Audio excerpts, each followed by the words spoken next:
Na mtazamaji, nipo katika chuo kikuu cha Mtakatifu Agostino cha Sauti Campus ya Mwanza, ambapo siku ya leo yanafanyika mahafali ya 28 katika chuo hiki. Lakini mmoja wa wahitimu ambao watahitimu siku ya leo ni aliyewahi kuwa rais katika serikali ya wanafunzi awamu ya 2024-25.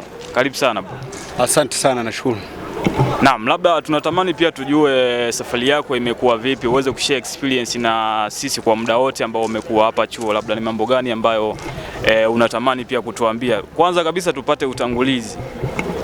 Asante. Kwa jina naitwa Kasmir Mark Kasmiri, ni rais mstaafu wa serikali ya wanafunzi chuo kikuu cha Mtakatifu Agostino mwaka wa masomo 2024-2025.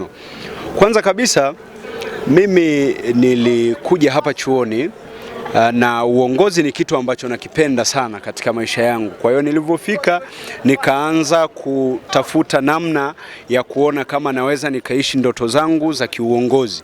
Ndipo hapo ambapo nilifika nikawa nimegombea darasani, nikawa general CR, yani class representative wa BAED 1A. Baada ya pale nilikuja nikawa mbunge kwenye bunge la serikali ya wanafunzi, na baadaye tena nikawa baada ya ubunge nikaona sasa nina nguvu msingi ambayo inaweza ikanifanya sasa nikagombea nafasi kubwa sana ngazi ya wanafunzi hapa chuoni, kwa maana ya nafasi ya urais. Namshukuru Mungu na nitumie nafasi hii kuwashukuru wanachuo wote wa chuo kikuu cha Mtakatifu Agostino kwa sababu waliniunga mkono katika kugombea kwangu. Tukapiga kampeni vizuri, mwisho wa siku tukawa washindi na nikaibuka mshindi na nikawa rais wa serikali ya wanafunzi mwaka 2024-2025. Ndio. Labda tunatamani kujua labda unahitimu kwenye kitivo gani au kwenye kozi gani hapa chuo? Asante. Mimi ni mwalimu kwa maana ya nimesomea Bachelor of Arts with Education, lakini nimekuja kujiendeleza. Mimi ni mwalimu ambaye natoka shuleni, nilikuwa na ngazi ya cheti, sasa nimekuja kujiendeleza kupata degree ya Bachelor of Arts with Education. So far safari yako imekuwa labda ni ya muda gani, kwa miaka mingapi? Nimekuwa na safari ya miaka mitatu, na safari hii niseme tu ndugu mtangazaji, imekuwa ni safari ambayo ina mambo mengi kidogo, ina mazuri, ina changamoto, lakini safari yoyote ya kiuongozi au safari yoyote ya mwanadamu lazima hivyo vitu vinakuwepo. Sawa, hapo tunatamani tujue katika swala zima la changamoto.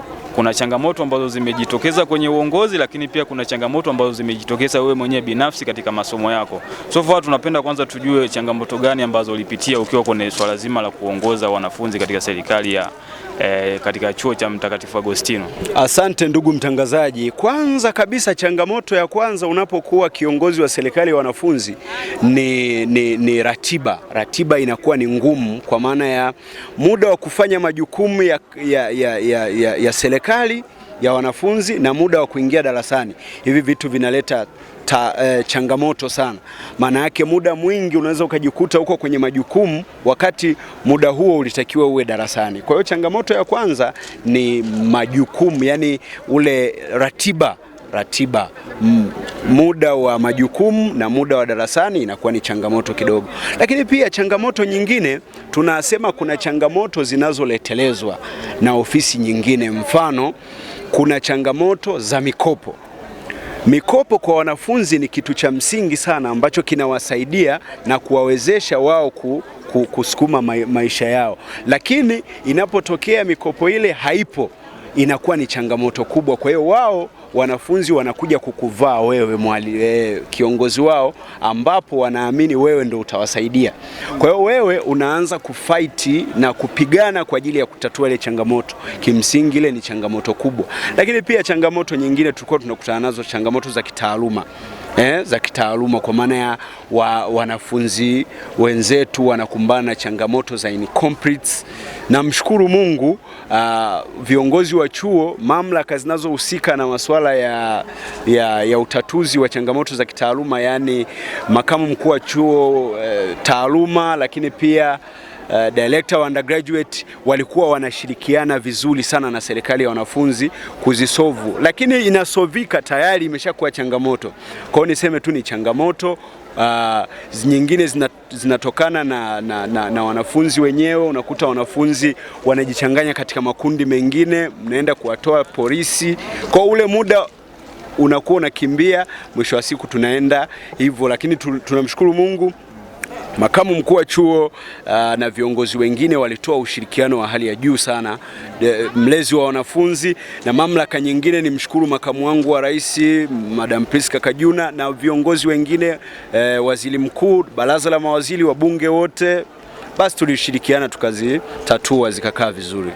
Aha, sawa. Labda tunatamani tujue kwa muda ambao umekuwa nao hapa katika Chuo Kikuu cha Mtakatifu Agostino, kwa maoni yako, labda unadhani zipi kozi 3 ambazo unadhani wewe ni zinaweza zikawa ni ngumu kidogo kwa hapa chuo? Asante. Sasa ndugu mtangazaji, kozi zote zinawezekana. Kozi zote zinawezekana na kozi sijafanya research ya kusema kwamba hii kozi ni ngumu, lakini zote zipo kwa ajili yetu sisi, na namshukuru Mungu, kozi mbalimbali wanafunzi ambao wako serious wanaperform, ripoti ziko wazi na tumeendelea kufanya vizuri. Walimu wanafundisha, kwa hiyo tunaendelea kufanya vizuri kama St. Augustine, na wapongeza sana wahadhiri wetu. Shukrani sana. Swali la kizushi, labda mpaka sasa hivi una graduate, ushawahi kupata sapu ngapi? Asante ndugu mtangazaji, mimi sijawahi kupata sapu. Kiongozi ni mfano, na nilijaribu kumaintain kwa maana ya kubalansi muda wa majukumu na muda wa darasani. Kwa hiyo nilijituma darasani na nilijituma katika uongozi, kwa sababu moja ya sifa ya kiongozi kugombea urais lazima uwe na GPA ambayo inatosha. Sasa kuwa na GPA inayotosha au GPA kubwa inamaanisha kwamba una uwezo wa kusoma. Kwa hiyo utaweza kubalance muda wako wa majukumu ya kawaida na majukumu ya darasani na ya kiuongozi. Kwa hiyo niliweza kubalance vizuri. Kwa kweli sikufanikiwa kupata sapu, badala yake nimepita vizuri tu. Sawa, umegusia swala la GPA hapo, labda una mind kushare labda GPA yako watu wajue? Asante. Wakati tunagombea sifa ni 3.5. Sifa ni 3.5, lakini namshukuru Mungu mpaka namaliza GPA ni kubwa, kuanzia 3.5 kwenda huko juu. Kwa hiyo nina GPA nzuri na qualify kufanya jambo lolote ambalo linahitaji ufaulu. Asante. Kuna wanafunzi ambao wanabaki hapo, unawaacha chuo wanaendelea na masomo, labda una ujumbe gani wa kuwaachia ambao bado wanaendelea na masomo katika Chuo Kikuu cha Mtakatifu Agostino? Asante ndugu mtangazaji, cha kwanza wanafunzi na wapa wosia. Cha kwanza lazima wawe wavumilivu. Safari yoyote ya kimasomo na hata maisha ya kawaida of course yanahitaji uvumilivu. Kuna baadhi ya vitu havitakaa sawa, lazima uwe mvumilivu. Kuna mikopo kuchelewa, kuna alama ufanye, labda mifumo ya itikisike, IT huko na nini, lakini wawe wavumilivu, kwa sababu mwisho wa hayo yote huwa mambo yanakuja kukaa vizuri. Lakini jambo la pili, lazima waingie darasani. Darasani ndo eneo ambako wanaweza wakapata kile walichokifuata. Unajua haya mambo yote, mikopo, masuala ya maadili na nini, vyote vinamsupport aweze kufaulu katika mitihani yake. Kwa hiyo mitihani haiwezi ikamsababisha yeye akafaulu kama hajaingia darasani.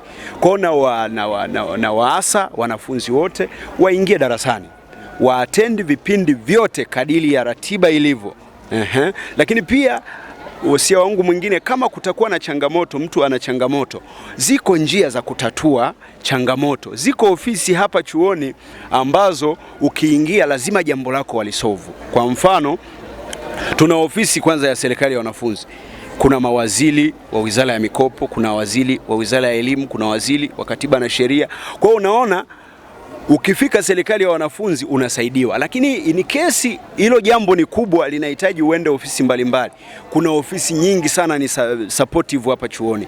Kwa hiyo wafuate namna sahihi, wafike pale, wasolve changamoto zao, na baadaye itakuwa ni nzuri. Maadili ya chuo chetu waendelee kuyadumisha, maadili yao wenyewe binafsi, ya wazazi waliowaelekeza. Kwa kuunganisha hayo yote wataweza kupata walichokifuata hapa Chuo Kikuu cha Mtakatifu Agustino. Sawa, mbali na hapo napenda kuunganisha swali ambalo kidogo linafanana. Kuna wanafunzi ambao wanatamani kuja katika Chuo Kikuu cha Mtakatifu Agustino na bado hawajaweza kufika katika kuanza masomo. Labda una nini cha kuwaambia kabla hawajaja chuo cha sauti? Kwanza, Chuo Kikuu cha Mtakatifu Agustino ni chuo kizuri sana, na wasisitiza na kuwahamasisha wajiunge. Kwanza, ndicho chuo ambacho kina nyongeza ya masomo. Sisi tuna somo linaitwa social ethics. Kuna somo linaitwa critical thinking. Wengine wanaita masuala ya kufikiria kiundani. Kwa hiyo hizi ni kozi ambazo zipo hapa Chuo Kikuu cha Mtakatifu Agustino, vyuo vingine hazipatikani. Kwa hiyo hiyo ni faida ya kwanza, lakini pia ni chuo ambacho kinamjenga mwanafunzi kimaadili. Kinamjenga kimaadili kwa maana kama ulivyosikia St. Augustine, Chuo Kikuu cha Mtakatifu Agustino. Kwa hiyo iwe isiwe kuwapo na vitu ambavyo mwanafunzi atajifunza vinavyomjenga yeye kuweza kuwa na maadili mazuri, kuishi na jamii, kuweza kufikiria namna sahihi ya kusolve matatizo yake anapokuwa hapo nyumbani, na ndio maana kuna nyongeza yale masomo. Lakini pia ndicho chuo ambacho jambo kama mwanafunzi atapata changamoto, kina njia nzuri sana za kuyatatua. Yaani leo ukiingia ofisi ya makamu mkuu wa chuo taaluma, utaona kama uko ofisi ya wanafunzi, unapokelewa vizuri, unaelezea changamoto yako na unatatuliwa. Lakini pia hata gharama zake za kusoma tunazitoa kidogo kidogo kwa awamu. Kwa hiyo ni chuo ambacho kinamwezesha mwanafunzi au mzazi alete mtoto wake ili aweze kufikia ndoto zake, kwa sababu ni chuo ambacho ni kizuri, kina mazingira mazuri, kina namna sahihi ya kutatua matatizo, na hata kwenye mikopo tuko vizuri. Kwa mfano kama mwaka 2024 2025 uliona asilimia kubwa ya wanafunzi walipata mikopo. Kwa hiyo ni chuo ambacho viongozi wake wa chuo wanasukuma ajenda za wanafunzi wao mpaka bodi ya mikopo, na kupelekea kwamba kinakuwa ni miongoni mwa vyuo ambavyo vinapata mikopo mapema kabisa. Vinapotoka vyuo vya Dar es Salaam, St. Augustine huwa inafuata. Kwa hiyo ni kitu kizuri sana. Shukrani sana bro. Nashukuru sana. Kila la heri. Haya, asante.